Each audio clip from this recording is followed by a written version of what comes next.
Nag-supply na ng tubig ang dalawang paaralan sa Malolos at San Miguel sa Bulacan. Ang personal na sinita ni Pangulong Ferdinand Marcos Jr. kamakailan dahil sa kawalan ng maayos na water supply.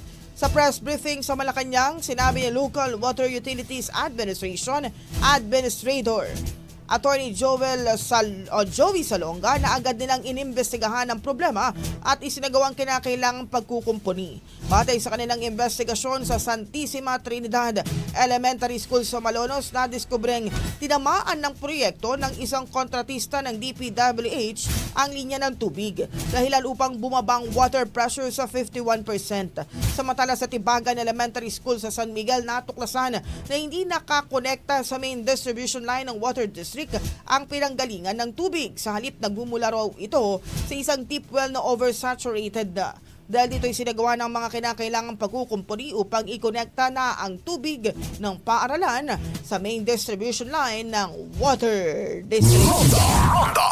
Ang bahaging ito ay hatid sa atin ng Yummy-Vit ES3 Syrup. Simulang tuparin ang pangarap ng iyong anak. And starting now,